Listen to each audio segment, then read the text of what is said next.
Kendra Kaiser, and I'm going to tell you a little bit about myself, including my past and my future goals. I was raised in a small town of Ada, Texas, where I've spent the last 18 years of my life. Living in a small town, there isn't much to do. The best thing about it is your family lives close to you, so you don't have far to go. I mean, you still have to drive like 20 minutes to get the cheapest gas at Walmart, but that's beside the point. In high school, I participated in many sports. I cheered for 2 years on the varsity team, and I was the varsity volleyball captain my senior year. I also participated in FFA. What is FFA, you might ask? FFA stands for the Future Farmers of America. Being involved in the FFA, it taught me many life lessons. Sounds silly, huh? But honestly, it taught me more about who I am as a person than I could ever imagine. So what did it teach me? Well, first, it taught me what responsibility truly was. Anything can do that though, right? Until you have 13 200-pound plus hogs in your barn that you have to feed and water morning and night and scoop the poop out all the time, that's a task. Being involved in the FFA, I also learned to work with others. When you were in the show ring showing your animal, you weren't the only one in there.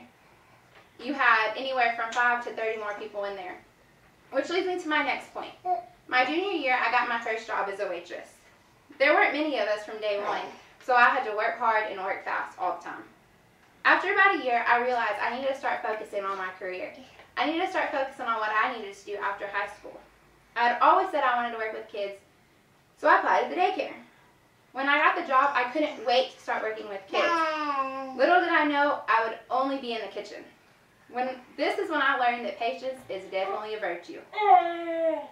8 months later, after graduating high school, I finally got moved into my own pre-K class full of 3-, and 4-, and 5-year-old energetic kids. During this time, I was also able to purchase my very own vehicle, all by myself. I had saved up for a down payment. I got my own loan with no cosigner.